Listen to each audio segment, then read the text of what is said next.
প্রকৃতির চারপাশে নিজেকে আষ্টেপৃষ্টে বেঁধে রাখেন এক কবি। সেই কবিকে আমরা বেঁধে রাখি আমাদের কথাকৃতি অনুষ্ঠানে।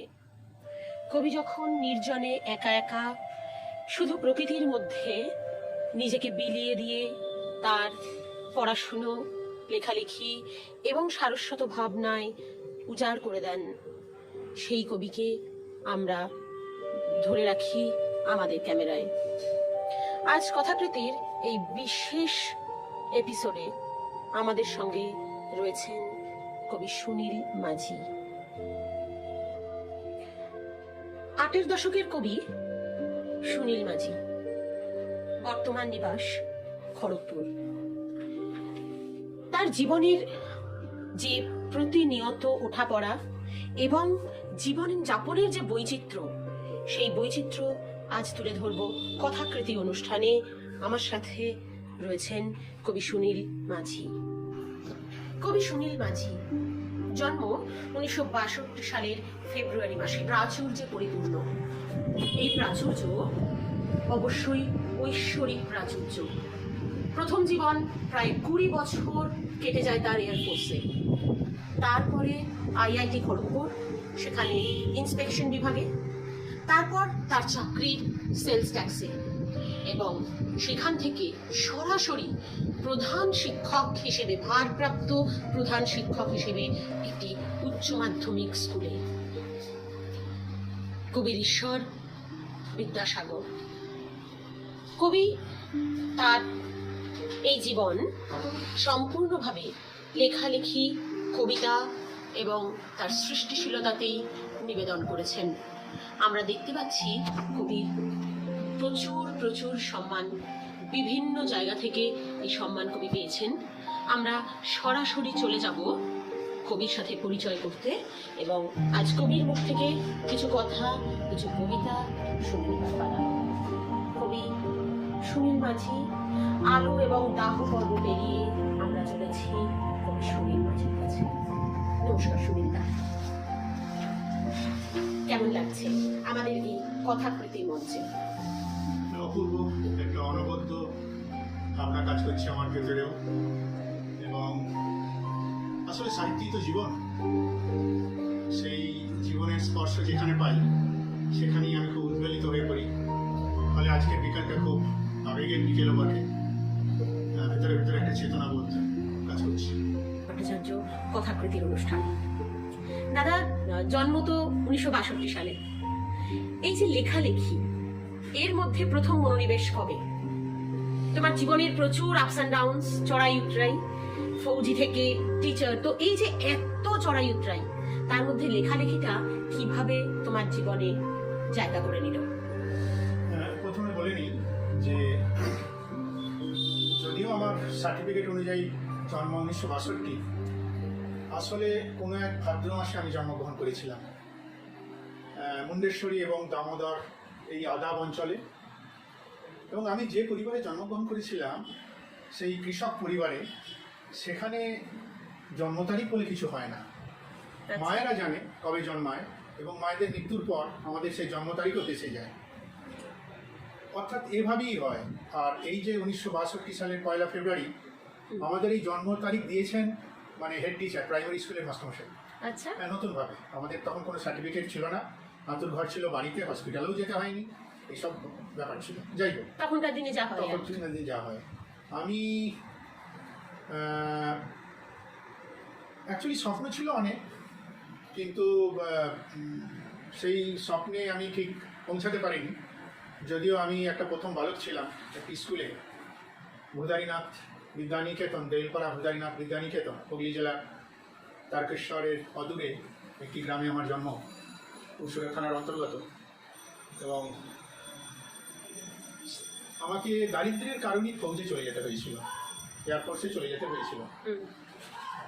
এবং ছাত্র অবস্থা থেকেই আমি যখন স্কুলে পড়তাম তখন থেকেই পড়াশোনার প্রতি আমার প্রচণ্ড একটা নেশা ছিল। আমি যখন ক্লাস 7-এ পড়ি তখন 34টা উপন্যাসের মধ্যে শরৎচন্দ্রের প্রায় 26টা উপন্যাস পড়েছিলাম, এবং বঙ্কিমচন্দ্রের 14টি উপন্যাসের মধ্যে আমার প্রায় 8টি-9টি পড়া হয়ে গিয়েছিল। তো একটা আশ্চর্য পরিবেশে আমি জন্মগ্রহণ করেছিলাম। তখন প্রকৃতি আর বই পড়া ছাড়া আমার কিছু করার ছিল না। তো আমি সত্যি কথা বলতে কি, যখন ক্লাস 7-এ পড়ি তখন একটি প্রবন্ধ লিখেছিলাম, ভুবনজয়ী বিবেকানন্দ। আচ্ছা। এবং সেই প্রবন্ধটি ছিল প্রায় 10 পৃষ্ঠা। বাহ। আমাদের সেই 80-র দশকে, আমি এটি বলছি, এই কথাটি বলছি প্রায় 74 সালে, আচ্ছা। 74। তখন একটা সপ্তম শ্রেণীর ছাত্র সে ভুবনজয়ী বিবেকানন্দ একটা প্রবন্ধ লিখছে এবং সেটা প্রকাশিত হচ্ছে, এটা কিন্তু মানে ভাবা যায় না। ঠিক ঠিক। আচ্ছা, দ্বিতীয়ত আমি এই যে কবিতার জগতে এসেছি, যার দ্বারা বেশি প্রভাবিত হয়েছিলেন তিনি কবি নন, কিন্তু আমার মনে হয়েছিল যে তার মতো মহাকবি বাংলা ভাষায় আর কেউ ছিলেন না। কি?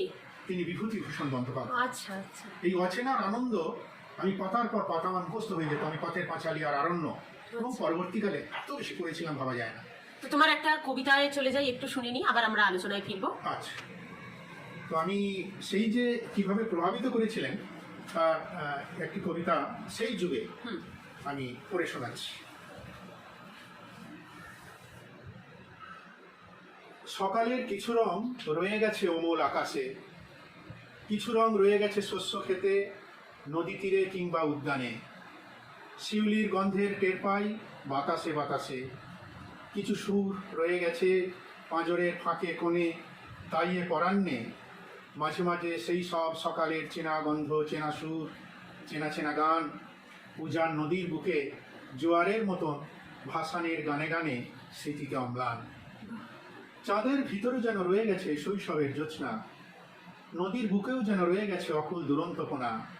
পাড়াগাঁর বউদের হাতে আঁকা উঠোনের আলপনা, সব পাখি, সব গান, সব ফুল, সব গন্ধ লাগে চেনা চেনা। আজ বয়সী বেলায় যে সূর্য অস্ত যায়, মনে হয় এমনই অনেকবার ডুবে গেছে সে কেশবের পাড়ে। একটু আলোর বিন্দু যে নক্ষত্রের গা থেকে খসে গেল এই ভাঁটপুকুরে, এমনই অনেকবার খসে গেছে সে শৈশবে। যে ঘরটা দাউ দাউ করে পুড়ে গেল, এই মনে হয় কৈশোরের সব বন্ধন ভালো লাগা ছাই হয়ে গেল। ছায়ের ভেতরে যেন রয়ে গেছে এক একটা জীবন, কান্নার ভেতরে যেন রয়ে গেছে এক একটা জীবন। রোদ বৃষ্টির ভিতরে রয়ে গেছে কত মুখ, কত ফুল, কত আলাপন। এই অমল আকাশের নিচে রয়ে গেছে সমস্ত জীবন। বাহ, এই অমল আকাশের নিচে রয়ে গেছে সমস্ত জীবন। কবির এই যে ভাবনা, যেটা আমাদের বাস্তব জীবন থেকে বোধ হয় ধীরে ধীরে এগিয়ে যায় এক দার্শনিক জীবনের দিকে। সেই দর্শন যখন কবি দেখতে পান, তখন কিন্তু আমার মনে হয় কবির কবিতা সার্থক হয়ে ওঠে। তো আমরা আবার একটুখানি আলোচনায় চলে যাব, আবার ফিরবো অবশ্যই কবিতায়। আমি একটু জেনে নিই সুনীলদা, এই যে মফস্বলের কবিরা যাদেরকে নিয়ে আপনি প্রচুর কাজ করেছেন, অনেকে বলেন যে মফস্বলের কবিরা শহরে কবিদের মতো, মানে যারা শহরে থাকেন বেশ একদম সেন্ট্রাল, আমি বলছি সেখানে থাকেন, তারা যে সুবিধে পান সেটা বোধহয় মফস্বলের কবিরা পান না। তো এই বিষয়ে আপনি কি বলতে চান? কথাটা তো সত্যি, সর্বৈব সত্য। তবে কথা হলো যে জীবনানন্দ একটা কথা বলেছিলেন, বিশেষ করে কলকাতাকে নিয়ে, যে আমি না খেয়ে মরে যাব তবু কলকাতা ছাড়বো না।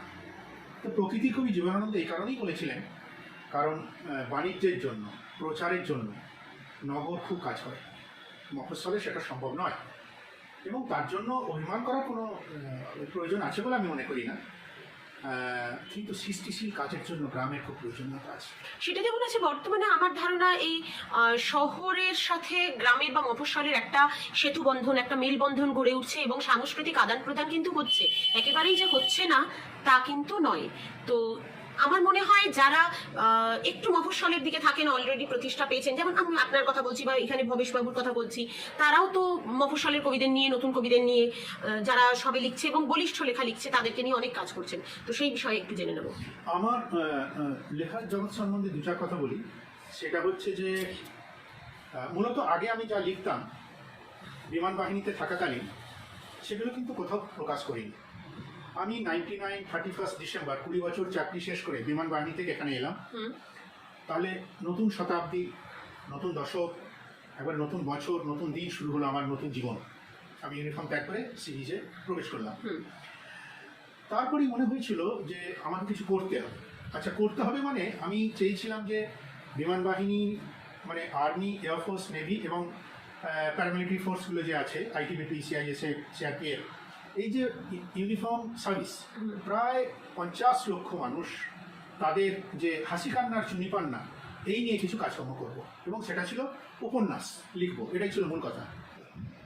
তো এয়ারফোর্স কিন্তু এডুকেটেড ফোর্স, তো ওখানে প্রত্যেকটা ইউনিটে একটা করে লাইব্রেরি আছে। আবার বাঙালিদের একটা বিশাল ব্যাপার হলো তারা আবার বাংলা লাইব্রেরিও করে। আচ্ছা, আমি চেয়েছিলাম এই ইউনিফর্ম পার্সোনালদের নিয়ে কিছু লেখালেখি করতে। তার আগে আমি দেখেছিলাম যে শর্টকামিংসটা কি আছে। তো বাংলা ভাষা ছাড়াও হিন্দি, ইংরাজি, অন্যান্য ভাষায় যে বইগুলো লেখা হয়েছিল সেগুলো আমি পড়েছিলাম, চেষ্টা করেছিলাম। তার মধ্যে রং রুট বইটি আমার সবচেয়ে ভালো লেগেছিল। আরেকটি বই ভালো লেগেছিল টুটা হুয়া সেতু বা দ্য ব্রোকেন ব্রিজ। পরবর্তীকালে আমার মনে হয়েছিল যে এই ভেতরে, অর্থাৎ স্পর্শ করে লেখা হয়নি, খুব ওপর চালাকি লেখা, আমাকে সেই মানুষের কান্নাকে নিয়ে লিখতে হবে। এবং আমি ভেবেছিলাম ইংরাজিতে লিখবো, আমি এটুকুও বলি।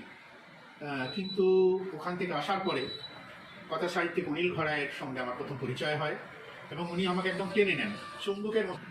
তো এই কথা সাহিত্যিক অনিল ঘরাই একবারে চুম্বকের মতো আমাকে টেনে নিয়েছিলেন। উনি বললেন যে না, আপনি বাংলা ভাষাতেই কাজ করুন, অনেক স্কোপ পাবেন, কেন ইংরাজি ভাষায় কাজ করবেন আপনি। তো যাই হোক, সেই শুরু। এবং যেহেতু পরবর্তীকালে আমি ওই 20টা বছর এই বোধ আমাকে বাঁচিয়ে রেখেছিল। তো আমরা একটা কবিতায় চলে যাই। হ্যাঁ, যাই হোক, যে কবিতাটি আমাকে কলকাতার বুকে বড় প্রচার এনেছিল, মানে দেশ পত্রিকায় প্রকাশিত হয়েছিল এবং অনেকেই আমাকে সেই কবিতাটা পড়ছি। রাস। ভোরবেলা রাস পূর্ণিমার চাঁদ বাসর জাগা বরের মতো ক্লান্ত, আকাশের পলিধূসর পথে হেঁটে হেঁটে এ কেমন অভিসারে আসা। পৃথিবীর বুকের জলাশয়ে দেখেছ কি তোমার প্রতিবিম্বিত মুখ, কত আবির, কত রং মাখাও তুমি গোপন শরীরে। তাই কি লজ্জায় ছাই, ঠিক যেন বসন্তের কচি আম পাতা রঙের চাদরে ঢেকেছ শরীর। ভালোবাসা কত ভালো তোমাদের দুজনকে দেখেই বুঝেছি। তোমার বিরহে ধরিত্রীর মুখ কতটা অমাবস্যার বিষাদ তাও দেখেছি।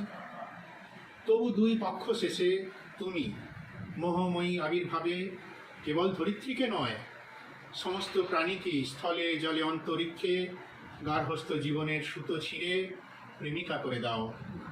তারা মন্ত্র ভুলে আবার মিলিত হয় গান্ধর্ব জীবনে। সব নারী মনে মনে অপ্সরা, সব নারী মনে মনে রাধা। যতই রক্ষণশীল পরিবারে জন্ম হোক তার, প্রথাগত নিয়ম ভেঙে সবাই পরাতে চায় এলোমেলো রাতের পোশাক। কি আর ঢাকতে চায় সৌমিক রূপ। তৃষ্ণার খেয়াঘাটে যে প্রেমিক মেতে থাকে আনন্দ বিহার, তার জীবনে প্রতিদিন হোলি, প্রতিদিন অভিসার, রজনীশ আর বসুমতীর মতো। পৃথিবী কৃষ্ণপক্ষে চিঠি লেখে, শুক্লপক্ষে সেই চিঠি পড়ে। কে যে কার প্রেমিক, যে শোনে সে বোঝে। অসাধারণ অসাধারণ। আমরা শুনছি কথাকৃতি, এবং কথাকৃতির আজকের বিশেষ অতিথি কবি সুনীল মাঝি, তার কণ্ঠে শুনছি তার কবিতা, তার নির্বাচিত কবিতা থেকে, কাব্যগ্রন্থ নির্বাচিত কবিতা। তো আমি আবার একটু আলোচনায় চলে যাই। সুনীলদা খড়গপুরে কতদিন আছেন? 21 বছর হয়ে গেল। তো এই খড়গপুরে থেকে মেদিনীপুরে তো প্রচুর কলমকার এবং গল্পকার, সাহিত্যিক, কবি প্রচুর রয়েছেন, এবং অনেক তরুণ কবিরাও উঠে আসছেন। তো তাদের নিয়ে কোনো ভাবনা চিন্তা কি রয়েছে, বা কাজ করার কোনো চিন্তা ভাবনা কিছু করছেন? হ্যাঁ, আমি যেটা বলতে বলা হয়নি, সেটা হচ্ছে যে আমার কাব্যগ্রন্থের সংখ্যা, প্রকাশিত কাব্যগ্রন্থের সংখ্যা হচ্ছে 21। আচ্ছা। আমি 4টি উপন্যাসও লিখেছি। আমার 2টি মোটা মোটা প্রবন্ধের বই আছে, প্রায় 1000 পৃষ্ঠা। কিন্তু আমি সম্পাদনাও করেছি অনেক। আচ্ছা। এবং সেই সম্পাদনা মূলত মেদিনীপুর জেলাকে কেন্দ্র করে, অবিভক্ত মেদিনীপুর জেলাকে কেন্দ্র করে। 7টি আমার সম্পাদনার বই আছে। তার মধ্যে গদ্যগ্রন্থ আছে 3টি, কিন্তু 4টি আছে কবিতা সংকলন। এটা তো গেল যে তাদেরকে লাইম লাইটে আনার জন্য, হুম। এবং এই কাজটা করেছি যে একটা এনকারেজ করার জন্য, একই মালাকে মেদিনীপুরকে তুলে ধরা, এটা একটি কাজ।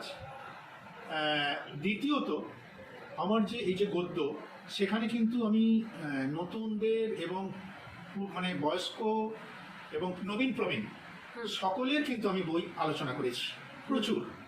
মানে যদি দেখা যায় যে মেদিনীপুর জেলার নবীনদের আমি আলোচনা করেছি প্রায় 20 থেকে 25 জন কবির কবিতা প্লাস তাদের কাব্যগ্রন্থ, তেমনি প্রবীণদেরও আলোচনা করেছি। তো সর্বোপরি এটা আমার একটা প্রয়াস যে যে একা একা কেবলমাত্র এগিয়ে যাওয়া যায় না, সকলকে মিলে এটা একটা টিম গোল। সাহিত্য হচ্ছে একটা টিম গোল, একসাথে যেতে হয় এবং সবাইকে এগিয়ে নিয়ে যাওয়াটাও কিন্তু একটা খুব বড় কাজ। এইটার জন্যই আমি যখন হিমাচলে ছিলাম 84 সালে একটি পত্রিকা প্রকাশ করি, তার নাম পাহাড়ি, 1984, সিমলা থেকে, হিমাচল প্রদেশ থেকে বাংলা ভাষায় প্রকাশিত একমাত্র পত্রিকা, আচ্ছা। প্রথম পত্রিকা। এবং পরে এখানে যখন আমি ফিরে এলাম, আমি আমার এক বন্ধুকে নিয়ে একটি পাণ্ডুলিপি বলে ম্যাগাজিন প্রকাশ করি। সেটা 2-3 বছর পর বন্ধ হয়ে যায়। পরে আমি আয়ু বলে আরেকটি পত্রিকা প্রকাশ করে চলেছি। আচ্ছা, এখনো সেটা প্রকাশিত হচ্ছে? অনিয়মিত, কিন্তু প্রকাশিত হচ্ছে। আবার একটা কবিতায় চলে যাই। কবিতার নাম মহালয়া। যাব আরেকটু পরেই বাবার স্নায়ুতে যাব স্নানে, মন্ত্র আর গানে আমার বাবা দামোদর রেখে গেছে, মা রেখে গেছে মুন্ডেশ্বরী। আমার নামে কিছু কৃষিক্ষেত আছে, আর আছে ঘর বারান্দা। এই সব নিয়ে কত রূপ দিতে পারে আমার প্রজন্ম? ঘুমের ভেতর স্বপ্ন ভাসিয়ে কেউ কি সূর্য বন্দনা করে? একটু পরেই অন্ধকার আর আলোর অন্তর্বর্তী কোনো এক সময়ে আমাকে শিউলি গাছের কাছে দাঁড়াতে হবে, যেখানে নেমে আসে চাঁদ তারা। কেননা অঘোর রাত্রির ভেতর রাত্রি হয়ে চলে গেছে যারা, আমার রূপকথার পক্ষীরাজ নিয়ে আজও যারা আমাকে অর্ধেক পাখি করে গেছে, তাদের ঢেউ ডানায় ভাসিয়ে নদী। দেখা যাক মুন্ডেশ্বরী মা আমার বাবার পিঠে চড়িয়ে দেন কিনা। আরেকটা কবিতা একবার শুনিন। বংশধর। সন্ধে এলে মা যখন ঘুমটা মাথায় তুলসী বেদি ছুঁয়ে চারপাশে আলো দেখাতো, আমার শরীর স্পর্শ করে যেত এক অদৃশ্য দেবী মূর্তি। মনে হতো অযত বছর ধরে আলোর সাথে বসবাস করেছে যেসব নারী, আমার মা রক্ত মাংসের তাদেরই একজন। লম্ফর আলোটি এদিক ওদিক ঘুরে ঘরের মাঝখানে বসে ছড়াতে থাকতো অমল আলো। আমার বাবাকে ঘিরে শুরু হতো আমাদের পাঠ। আমরা 5 ভাই বোন সেই বৃত্তের ভেতর চাঁদ হয়ে ঘুরপাক খেতাম সেই অদৃশ্য বলয়ে। বুকে ধরে সন্তান চাঁদ, সারা রাত সজাগ শুয়ে থাকতো আমাদের মা পৃথিবী। 2, আমার মা পুকুরের জলে তলিয়ে গেল যেদিন, সেদিন থেকে বাবা পুকুরের জলস্পর্শ করেনি। বাবা নদীতে যেত স্নান করতে অথবা কলতলায় দাঁড়াতো, যে রাস্তা চলে গেছে পুকুরের পাড় ধরে বাবা মুখ ফুরিয়ে নিত। যেন পুকুরগুলো মহামারীর আধার, যেন সেখানে খেলা করছে কলেরার সহস্র জীবাণু। আমাদের সেই খুনি পুকুরটিতে বাবা মাছ চারা ছাড়েনি, যেন কোনো মাছরাঙা অশুদ্ধ না হয়, যেন কোনো ব্যাঙ মেঘ ডেকে না আনে। তাই বাবা পুকুরের জলের শিরায় পিছন ফিরে ফেলে দিত সাপের খোলস কাঁটা। কয়েক বছর পর পুকুরটা মারা গেলে আমরা নতুন মাটি ফেলে তার উপর ইনকা লাগাই। জলপদ্মের মতো সেই সব ফুল ফুটে উঠলে বাবা সাঁতরাতে তুলে আনতে চাইতো। তারপর শাহজাহানের মতো অসহায় প্রতিবিম্বিত চোখে খুঁজে বেড়াতে একটি মুখ, সতীপ্রাণ, যাকে অতল গহ্বর থেকে তুলে আনতে পারেনি আমার বাবা রুদ্রশীল। একটা কবিতা কখন যেন গল্প থেকে ঘটনা, ঘটনা থেকে সত্য, সত্য থেকে জীবন হয়ে ওঠে। এবং একটা কবিতা মানুষের জীবনকে পেরিয়ে, মৃত্যুকে পেরিয়ে, স্বপ্নকে পেরিয়ে এমন একটা জায়গায় এসে দাঁড়ায় এবং আমাদের দাঁড় করায় যেখানে সমস্ত প্রশ্ন নিজেদের উত্তর খুঁজে নেয়। জীবন নাকি জগৎ, হেরে যাওয়া নাকি জিতে যাওয়া, প্রাপ্তি নাকি ক্ষয়, এই কবিতার পরতে পরতে আমরা যেভাবে রূপকের ব্যবহার দেখি এবং শেষে গিয়ে যেখানে বাবা রুদ্রশিব হয়ে ওঠেন তার ছেলের চোখে, সেইখানে দাঁড়িয়ে কবির সার্থকতা, কবির কবিতার সার্থকতা। একটা কথা যা জিজ্ঞেস করবো সেটা হচ্ছে, বর্তমানে কবিতায় দুর্বোধ্যতা একটা খুব বড় প্রশ্ন তৈরি করছে। সে বিষয়ে আপনার কি মত? মানে কবিতা কি সত্যি সত্যি দুর্বোধ্য হয়, নাকি দুর্বোধ্য করে তোলার চেষ্টা করা হয়, নাকি সেটা পাঠকদের পড়াশোনার অভাব? কবিতা সম্বন্ধে অ্যাকচুয়ালি অনেক কথা বলা যায়। এটা তো ঠিকই যে পাঠককেও শিক্ষিত হতে হয়। কবিতা বোধহয় সবার জন্য নয়। কবিতা সবার জন্য নয়, সেই জন্যই আর সবাই কবিও নয়, তেমনি সবাই পাঠকও নয়। তো আমার এই জন্যই এই কথা বলা যে কবিতা নিয়ে, কবিতা অ্যাকচুয়ালি বোঝার ব্যাপার নয়, কবিতা একেবারেই একটা অনুভবের ব্যাপার। একটা সময় আমি মনে করতাম যে শব্দ দিয়ে কবিতাকে ধরা যায়, কিন্তু এখন আমি ভাবি যে একটা জার্নি, সেই জার্নি হচ্ছে শব্দ থেকে নৈশব্দে যাওয়া, এটাই কবিতার কাজ। আমি আমি একটা উদাহরণ দিচ্ছি যে রত্নাকর যখন মানুষ খুন করতেন, ঠ্যাঙারি ছিলেন, তখন কিন্তু তার চোখে জল ছিল না, কিন্তু তার যখন রূপান্তর ঘটল, ক্রঞ্চি যখন কেঁদে উঠলো, ক্রঞ্চ যখন আহত হলো ব্যাজের দ্বারায়, তখন সেই কান্না শুনতে পেয়েছিল ওই বাল্মীকি, তার আগে শুনতে পায়নি। তাহলে কেন পায়নি? কারণ তখন তার মধ্যে বোধটা তৈরি হয়নি। ভয়ঙ্কর তার ভেতরে একটা কোলাহল ছিল, এই শব্দের কোলাহল। আর কখন শুনতে পেল? যখন ভেতরটা তার নৈশব্দ। তো আমরা যখন খুব শব্দ দূষণে থাকি, তখন কিন্তু আমরা কবিতা বুঝতে পারি না। বাহ বাহ। তো ভেতরটা, ওই জন্যই এই সমুদ্রের মাছটা কিন্তু খুব শান্ত। তো আমাদের এই পাড় থেকে সমুদ্রের দিকে যাওয়া, এবং সেখানে ঈশ্বর, এই ঈশ্বরই নৈশব্দের নাম, এটাই আমি বিশ্বাস করি।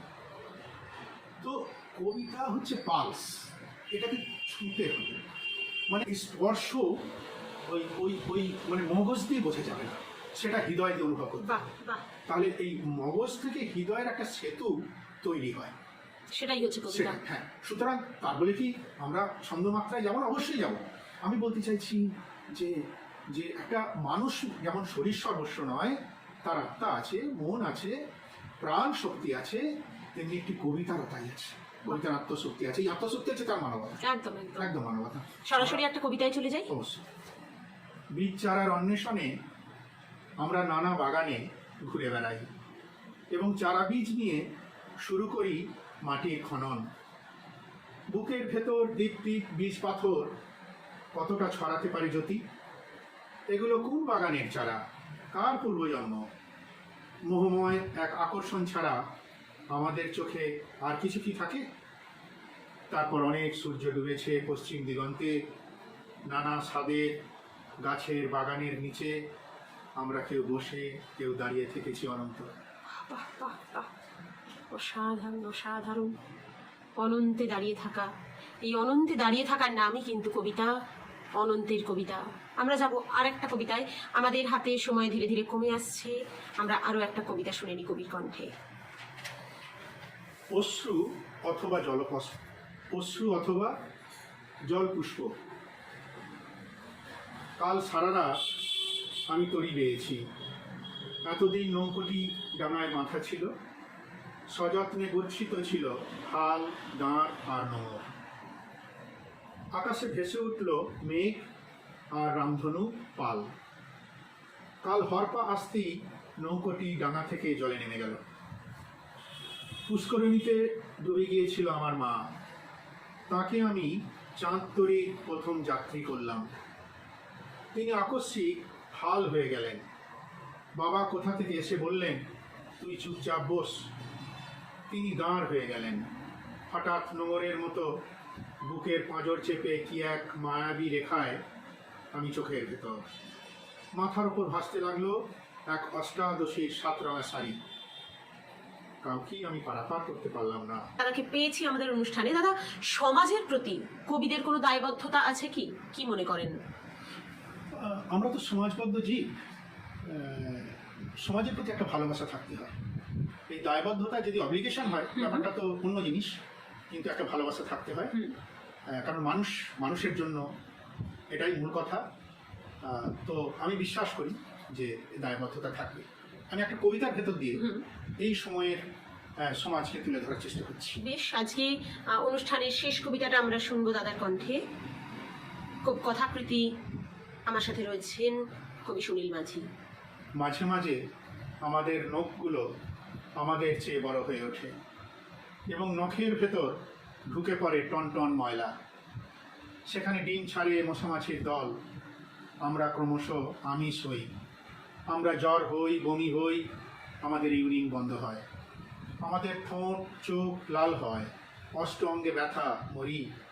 আমরা লুকাতে চাই মৃত্যুর কারণ। বালিবধ, সীতার আত্মহত্যা, অশোকের শতভাই খুন ইত্যাদির জনন থেকে কদর্য হতে হতে কৃমি আর মাকড়সার লালায় বাসা বেঁধে আমরা রক্তের ভেতর ঢুকিয়ে দিই বিষাক্ত অনুপরমাণু। প্লেটলেট নেমে যায় ঘন্টায় ঘন্টায়। মৃত্যু ঘন্টার অশনি সংকেত কে শোনে? ঈশ্বর জানে।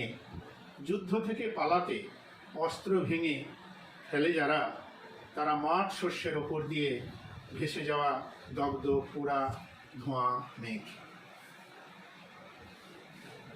আমরা শুনলাম কবি সুনীল মাঝির কবিতা। এই কবিতা জীবন থেকে জীবনানন্তের কবিতা, অন্য জীবনের কবিতা। এই যে অন্তর, এই যে এক বিশাল জাম্প এক পর্যায় থেকে আরেক পর্যায়ে, একেই কিন্তু